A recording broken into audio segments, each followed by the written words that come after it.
Hello and good afternoon. My name is Brandon Daniels. I'm the president at Exiger. We're a global risk, compliance, and security company. We focus on third party and supply chain risk management.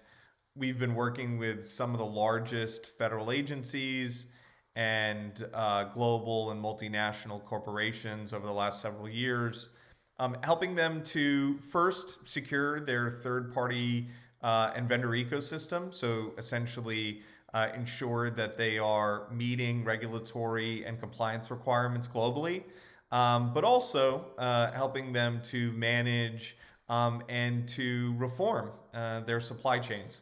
Today, we're going to be talking about the fight to secure global supply chains. And we're going to be talking about the urgent need to raise awareness and to ensure that our federal partners, our global corporate industrial base, and in particular, our U.S. industrial base and our allies' industrial base is secure and is ready for the future of technology, innovation, and growth. Over the last 20 years, I've had the opportunity to manage some of the largest crises, risk, and compliance management issues to impact our global economy. From corruption and bribery issues that impacted the healthcare, financial services, and mining sectors, to the financial crisis of 2008 and essentially investigating and piecing back together and conducting compliance overhauls to mitigate the issues that we saw in the fallout of that financial crisis. I've been at the front lines of risk management, and I haven't seen something quite as significant, quite as tectonic as the shift that we've seen in supply chain risk management and supplier risk management over the last 3 years. For the last 5 years, our national security apparatus has been raising the red flag. They've been raising alarm bells that a pandemic, that a conflict could create a catastrophic event for our industrial base and for our economic security. And they were right. In March of 2020, when the COVID-19 pandemic hit and the world went into lockdown, our supply chains were disrupted immediately and in a way that reverberated across the United States in a manner that we couldn't have anticipated. The global shortages for PPE, medical devices, and pharmaceuticals affected nearly every citizen in the United States and certainly affected substantially our healthcare front lines. That fragility of our supply chain, that inability to get goods, compromised not just our economic security, not just our health, but also our national security. And essentially, the issues that the national security apparatus had flagged for us came to fruition. At that moment in time, I was asked, as a part of a cross-agency, cross-federal government initiative called the Joint Acquisition Task Force, to help with some of the issues of supply chain risk management. Specifically, to help us secure, credible, safe PPE, pharmaceuticals, and medical devices. The Department of Defense organized this task force with FEMA, HHS, DHS, essentially a group of interagency partners that work together every day as one team with one mission to get as much health care supplies, as much life-saving material to the healthcare front lines as possible. The second thing that we had to do was to ensure that the purchasing that we were doing, the money that we were spending in order to save lives, was not getting into the wrong hands. So we had to be vigilant. We had to be good stewards of the taxpayers' money and make sure that we were not subject to fraud, waste, abuse, or adversarial finance. We conducted research into over 30 different product sectors. We reviewed and analyzed using artificial intelligence, extremely complex operational and reputational risk models, and broad inventory assessments, whether or not each of 11,000 suppliers could support us in our fight against COVID-19. And we saw three things right off the bat. One, we didn't have transparency into our supply chains. Our supply chains were opaque. And so doing this work was hard. The second thing that we saw is we had an intolerable reliance on near-peer adversaries. The volume of goods that were coming from China, the reliance that we had on everything from pharmaceuticals to N95 masks on jurisdictions that could cut off our supply lines like that was intolerable. And the third thing that we saw is we didn't have a uniform view of how we could secure our supply chains, how we could do acquisition better. There was a lot of work that had happened in terms of adaptive acquisition, faster acquisition that could leverage things like the Defense Production Act. But there wasn't a clear line of sight on how we could protect our industrial base from things like cyber attacks, things like adversarial finance, things like intentional disruption or industrial espionage. And so we had to set out on a journey that has led to the entire federal government waking up and taking action on supply chain security. It has led to the industry following suit and understanding that we collectively have to ensure our supply chain security for our children and our children's children. And I ask you today to help us join that fight, to become a part of supply chain security, because economic security and national security are inextricably linked.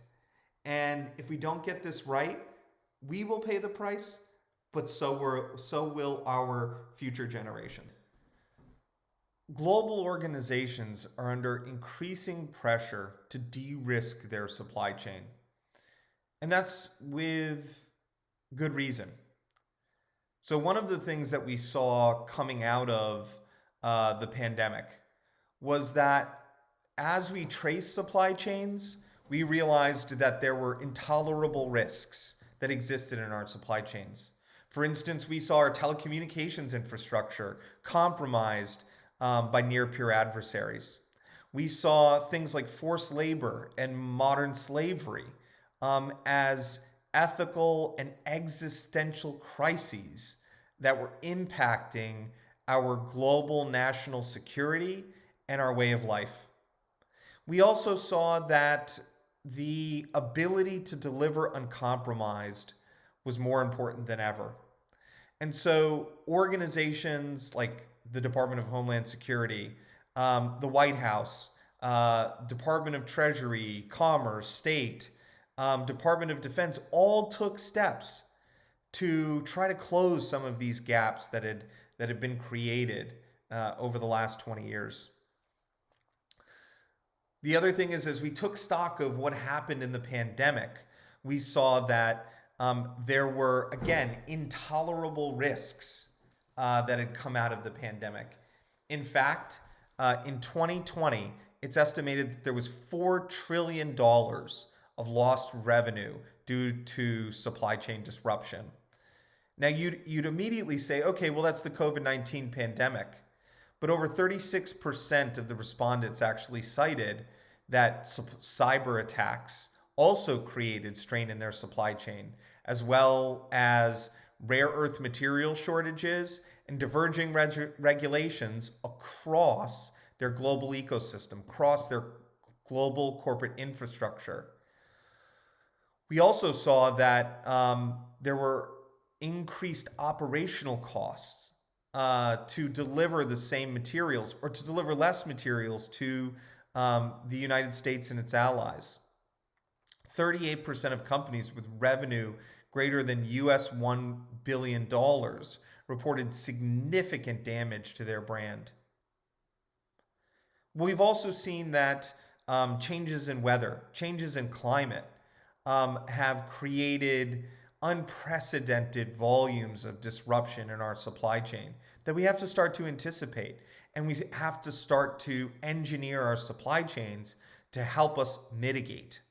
In 2020, we set new records for billion-dollar weather and climate disasters, shattering our records of 2011 and 2017, where we saw 16 events, and reaching $22 billion weather and climate disasters in 2020.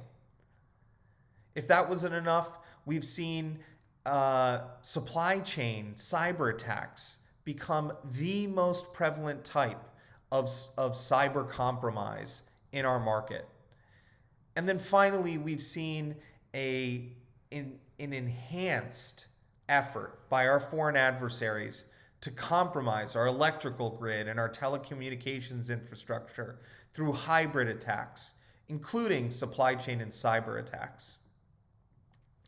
So with these issues compounding every single second and every single day, our global infrastructure, our global industrial base, the U.S. and ally industrial base is subject to an increasing degree of risk management responsibility.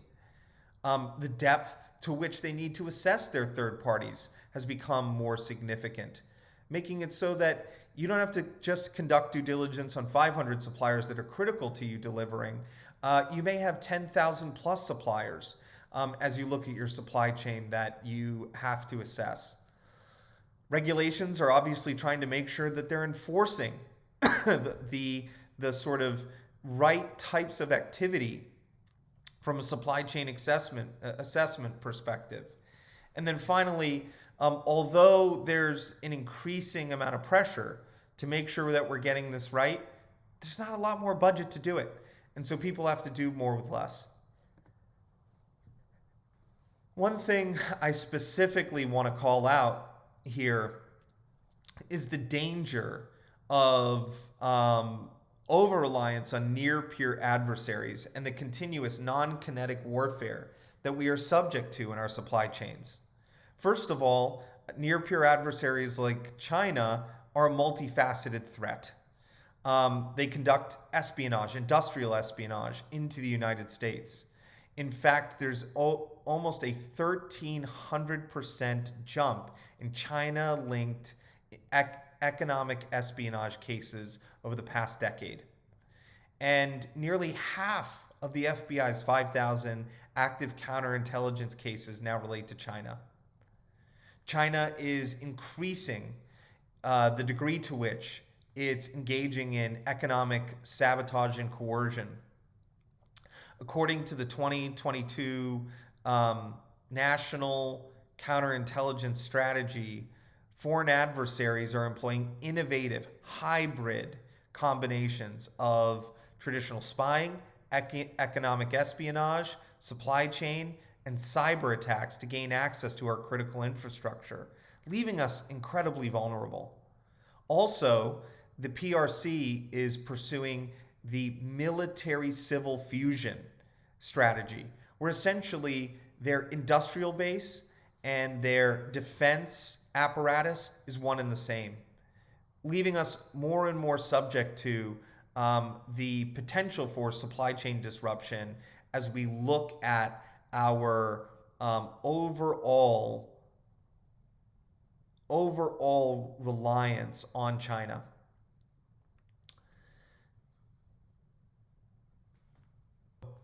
China's activity when it comes to the United States doesn't just stop at industrial espionage.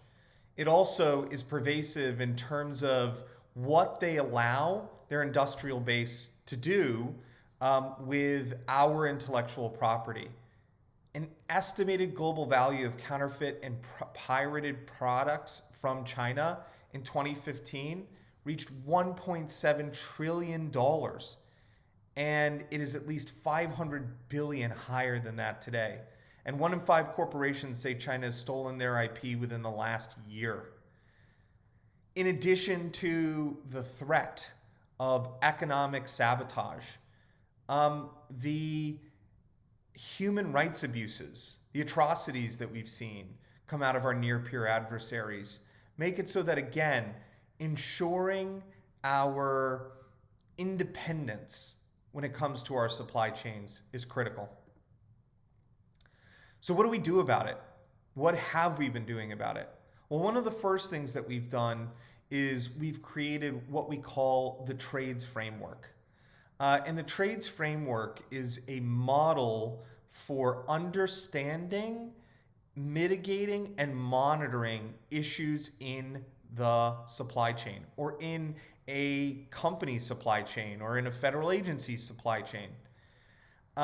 This trades framework allows us to essentially take an adaptive and iterative approach to supply chain risk management. So first, we think about the supply chain issues in 2 key forms. There are macro and micro risks. A micro risk might be something like the financial health of one of the suppliers in your supply chain, right? Knowing how financially stable one of your suppliers is might be a micro risk. A macro risk could be the threat of the threat of climate change to your overall supply chain. For instance, increased typhoon activity in the South China Sea, as an example. So we look at macro and micro risks, and what we try to do is we try to establish, again, a 6-step process for assessing your supply chain. The first thing that we want to do is we want to get transparency of the current state. We want to make sure we know who we're relying on to deliver what products, right? And that transparency isn't a given. It's something that takes a good amount of data aggregation, data assessment, and data analysis to actually execute. Then you have to design your risk methodology. And that risk methodology starts with a purpose statement. It's what risks are you concerned with, and what risks could be existential for your organization. Once you've established a risk methodology, you have to assess those current risks and prioritize them. Once you've prioritized your risks, you want to mitigate them. And then once you've mitigated your risks, you want to evaluate how that risk mitigation is essentially making your supply chain better, right? You want to evaluate the improvement. And then finally, you got to turn on monitoring. You got to make sure you're monitoring your ongoing supply chains to make sure that you're not living in the past, you're not living in something that's stale, you're managing and monitoring today's risk. We think about the trades framework in 3 different stages. Essentially, first there's the strategic level. And so, for instance, on the side of transparency, you want to have a mission statement and purpose for your supply chain, supplier risk management capability. You want to determine business, third-party, and resource threat and opportunity landscapes to commit to a definition of risk. You want to make sure you understand what your risk appetite is as an organization. You want to see what mitigations are appropriate for your organization and what kind of losses you're willing to accept, and what you're willing to do to mitigate these risks while balancing operational efficiency. You want to be able to determine the right sort of independent review that you can do in order to assess how you're managing those supply chains. And then again, ensure that you're managing the right risks as you monitor your ongoing threat landscape. We then think about it at a program level. So, what are the steps that we need to take in order to manage your supply chain? What are the steps that we need to take in order to take that strategic level and unbundle it into a set of KPIs that we can assess our efficacy against? And so, in terms of transparency, one of the things that you might do is develop and maintain policies and procedures which provide guidance into exactly how you determine which vendors are critical, which vendors are non-critical, which vendors you're going to conduct full supply chain analysis on, which vendors you do not rely on their downstream supply chain in order to effectively operate. So again, what you want to do at the program level is you want to unwrap that strategic definition and turn it into something that is practicable, right? That is practical and can be effectively implemented within your organization. And then finally, you want to get down to the tactical level, right? So in terms of transparency, there are two types of transparency that we traditionally focus on. The first type of transparency is your external transparency. So that's bringing together your list of vendors, which sometimes can have lots of duplicates in it. Bring together the information you've collected from those vendors, like questionnaires and RFPs. Conducting open source data collection on your vendors to check and challenge what it is they've given you and what they've told you about their ability to mitigate risk. Also, when looking at transparency, you want internal transparency. Do you have risk stewards that are responsible for each of the vendors in your vendor ecosystem? Do you understand the spend that you have with different vendors? And have you essentially digested that into your understanding of how you measure how critical a vendor is to your program? And then as you continue through the trades framework at a tactical level, you need to understand and break apart your risk methodologies, your prioritization methodologies, your mitigation strategies into different individual steps that you intend your staff, your acquisition professionals, your security professionals to take. For instance, in determining mitigations, we outline 3 specific areas that help you to essentially bucket or triage your mitigation strategies. 1, you might identify an alternate vendor and have a set of steps to do that. 2, you could engage with suppliers to avoid disruption and have a set of steps or mitigation strategies or attestation documents that help you to quickly and effectively engage with your suppliers and audit their behavior, audit their own security measures. And then finally, you should have a risk acceptance process, right? So you should have something that is helping you to determine which risks matter and which risks do not. And so as you go through the trades framework, you can go all the way from the very high level down to the very tactical level. And this is a tool and capability agnostic framework that we would encourage all of our federal agency and corporate partners to adopt. Once the framework is in place, you want to ensure that you've got the right governance in place. So you've got the stakeholders identified that can help you to conduct supplier risk management across operational, financial, foreign influence, and reputational, criminal, and regulatory risks. You want to make sure that you've got the right decision makers and decision processes. You want to ensure that you have the right compliance management strategy once you have identified an issue. And then it has to really build into a data and IT framework. Today, making decisions without data is a foolish proposition. We need data to have transparency and information to help us make decisions. Once you've implemented the trades framework, once you've implemented a framework for third-party and supplier risk management, we've proposed a way to assess maturity.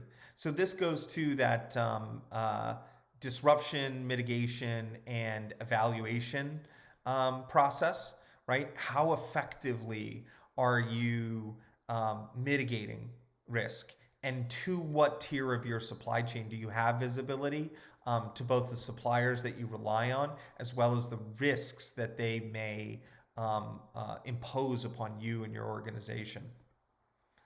We've partnered across the federal government to implement these kinds of strategies and to implement technology that helps us to better counter supply chain disruption, to better counter cyber and critical infrastructure disruption that could put in jeopardy our national and economic goals and objectives.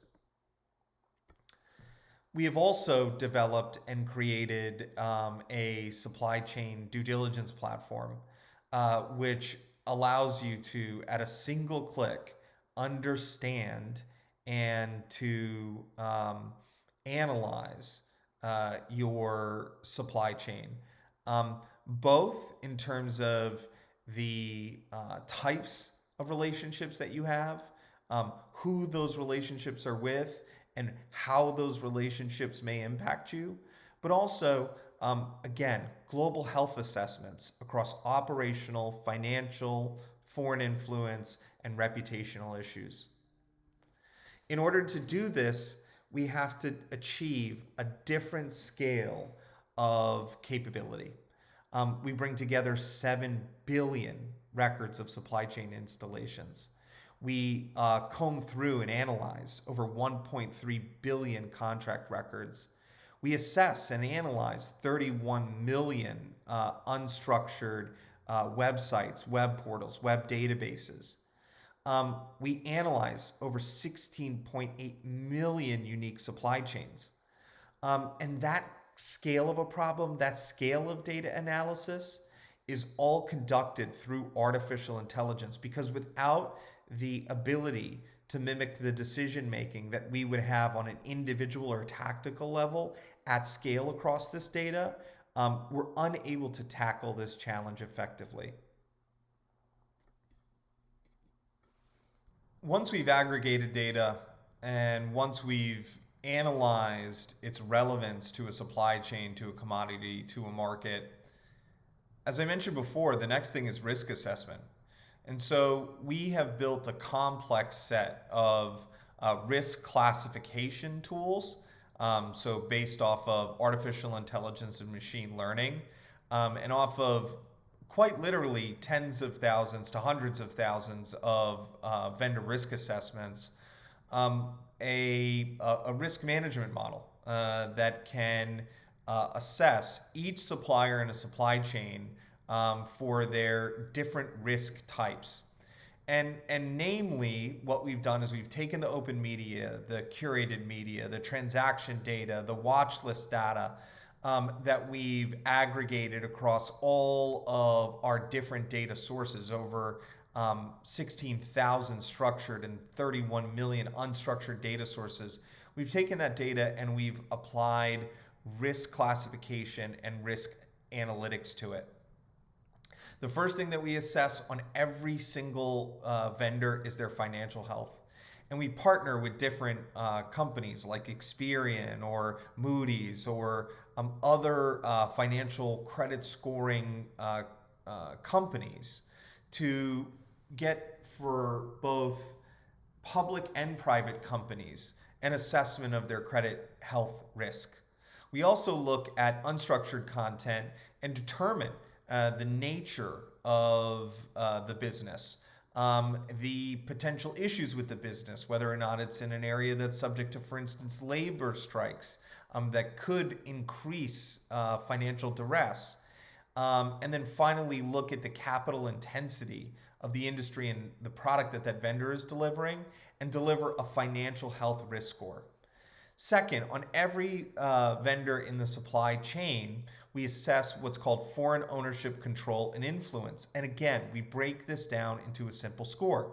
We take their corporate structure, so where are all of their subsidiaries and all of their owners located. We take their foreign activities and their business relationships that we've been able to procure through open source data, through contracts, through import-export records. We take their foreign operating risk, meaning where do they have operations, even if those are outsourced operations that are not directly owned by them. And then we take the announcements that they've done, the investments that they've done, and we analyze their foreign transactions and foreign M&A to understand foreign influence risk. Third, we take their operational sort of aspects, right? So again, have there been labor strikes? Have there been labor abuses? Has there been litigation filed against them that could indicate that they have poor operational procedures? Pulling in everything from OSHA records to OFCCP investigations. Next, we bring in cyber hygiene. So we integrate a global database of cyber signals into our operational risk assessment. And we can see at an individual company level how well they manage their external footprint or their open network footprint from a cyber perspective. And then finally, we look at high-risk industries, their NAICS, SICs, GICs, to understand whether or not they're operating in sectors that have high operational risks within themselves. And then finally, we take global, reputational, criminal, and adverse regulatory issues, and we layer those on top of the prior three categories to understand whether or not you're dealing with a vendor that has a propensity for things like fraud or issues related to corruption, or is potentially connected with terrorist networks, or is associated with Russian oligarchs.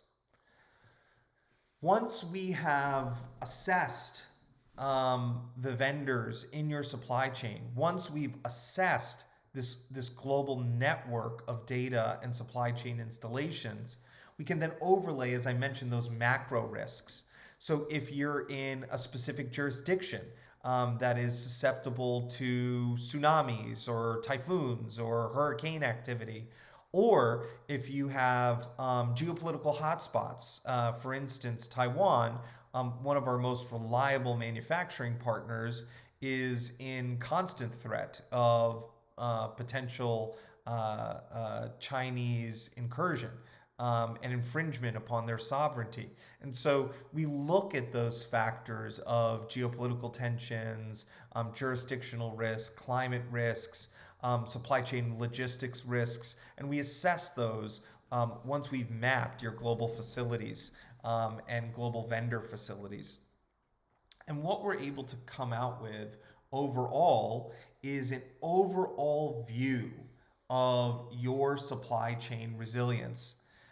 This view allows us to essentially maintain a continuous and resilient supply chain. Some examples of this is, for instance, in June 9th, 2021, there was an enormous explosion at a facility owned by Hoshine Silicon Industry Co. Limited. It was estimated that anywhere from 30 to 50% of the world's silica or polysilicon, which gets used in global electronics, had come from these facilities. What we saw is that the United States was not subject to a major disaster, a major catastrophe from a supply chain perspective, and was not reliant on this facility. This would increase the cost of goods and commodities in this space, but we saw that our U.S. industrial base was largely shielded from the risks related to the elimination of this polysilicon provider for several weeks to months. Another example of utilizing this capability in the context of a major supply chain disruption is at the outset of the Russia-Ukraine war, we were able to identify that Russia had taken on a stake in one of our clients' major suppliers for electronics. And this was a supplier that they were using across their operations. And we were able to identify that supplier, identify that that supplier may have a disruption risk related to their Russian state-owned ownership. And also, we were able to identify for them the ability to mitigate their risks around Russia and identify alternative suppliers. Finally, one of the most sort of urgent risks is the implementation of the Uyghur Forced Labor Prevention Act. In June of 2022, the burden is going to be on a buyer, on an importer of goods to prove that they have conducted sufficient due diligence to show that their goods were not made with forced labor. So anything coming from China or from the Northern Autonomous Region specifically that is in certain sectors, whether that's cotton or microelectronics, is subject to due diligence and supply chain tracing. And again, the burden of proof is high. There's a rebuttable presumption that anything coming from that region was made with forced labor. And so, sanctions and regulatory activity and disruption is one thing, but having data and rapid analysis that can support informed decision making increases inherently the resilience of our supply chain and makes it so that our global future is safer. So as you can see, this is an existential crisis. And this is a fight that we need everyone, every part of industry, every part of the federal government to collaborate on and to work together to help solve. And we're building tools, we're building capabilities to help our partners and our regulators to effectively manage this risk. But unless you join the fight, we won't be able to tackle this problem effectively. Thank you for your time today, and I look forward to seeing all of you at the conference.